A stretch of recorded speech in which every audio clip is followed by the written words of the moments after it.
Ang paghahari ni Jehoahaz sa Huda. Ika-36 na kabanata. Ang anak ni Josiah na si Jehoahaz ang ipinalit ng mga tao na hari sa Jerusalem. Si Jehoahaz ay 23 taong gulang nang maging hari. Sa Jerusalem siya tumira, at naghari siya roon sa loob ng 3 buwan.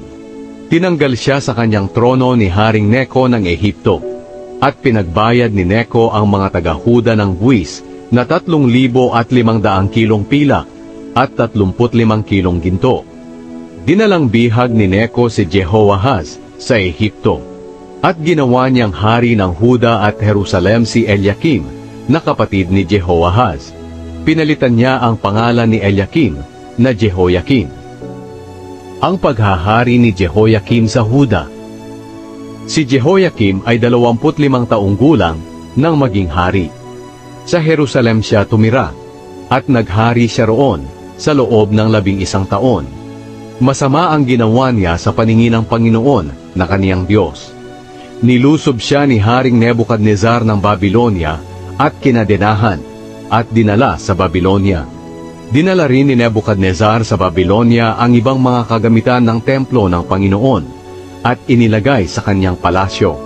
Ang ibang mga salaysay tungkol sa paghahari ni Jehoiakim at ang mga kasuklam-suklam at masasamang bagay na ginawa niya ay nakasulat sa aklat ng kasaysayan ng mga hari ng Israel at Huda.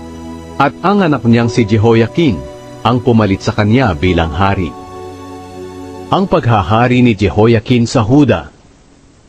Si Jehoiakim ay 18 taong gulang nang maging hari. Sa Jerusalem siya tumira, at naghari siya roon sa loob ng 3 buwan at 10 araw. Masama ang ginawa niya sa paningin ng Panginoon. Sa pagsisimula ng taon, binihag ni Haring Nebukadnezar si Jehoiakim sa Babylonia. Pinagkukuha niya ang mga mamahaling ari-arian sa templo ng Panginoon, at ginawa niyang hari ng Huda at Jerusalem ang tiyuhin ni Jehoiakim na si Zedekiah. Ang paghahari ni Zedekiah sa Huda. Si Zedekiah ay 21 taong gulang nang maging hari. Sa Jerusalem siya tumira, at naghari siya roon sa loob ng 11 taon.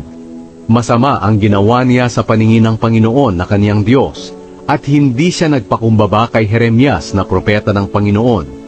Nagrebelde rin siya kay Haring Nebukadnezar, kahit pinanumpa siya nito sa pangalan ng Diyos na hindi siya maghihimagsik sa kanya. Naging matigas ang puso ni Zedekiah at ayaw niyang manumbalik sa Panginoon, ang Diyos ng Israel. Gayon din ang lahat ng punong pari at ang mga mamamayan ay hindi naging tapat sa Diyos. Sinunod nila ang kasuklam-suklam na mga ginagawa ng ibang mga bansa, at dinungisan ang templo ng Panginoon na itinalagang banal sa Jerusalem. Ang pagkawasak ng Jerusalem. Laging nakikipag-usap sa kanila ang Panginoon, ang Diyos ng kanilang mga ninuno, sa pamamagitan ng kaniyang mga propeta, dahil naawa siya sa kanila at sa kaniyang templo. Pero hinamak nila ang mga propeta ng Diyos, pinagtawanan, at binaliwala ang kanilang mga mensahe. Kaya nagalit ang Panginoon sa kanila, at wala nang makakapigil sa kanya. Ipinalusob niya ang mga taga-Babylonia sa kanila. Pinatay ng mga taga-Babylonia ang kanilang mga kabataang lalaki kahit sa templo. Wala silang awa kahit kanino man, lalaki man o babae, bata man o matanda, sakitin man o hindi. Ipinaubaya ng Diyos ang lahat niyang mamamayan kay Nebukadnezar. Dinala ni Nebukadnezar sa Babylonia ang lahat ng kagamitan sa templo ng Diyos, maliliit at malalaki, at ang lahat ng kayamanan ng templo, ng hari, at ng kanyang mga opisyal. Pagkatapos, sinunog nila ang templo ng Diyos, at tinibag ang pader ng Jerusalem. Sinunog din nila ang lahat ng matitibay na bahagi ng lungsod, at giniba ang lahat ng mamahaling bagay.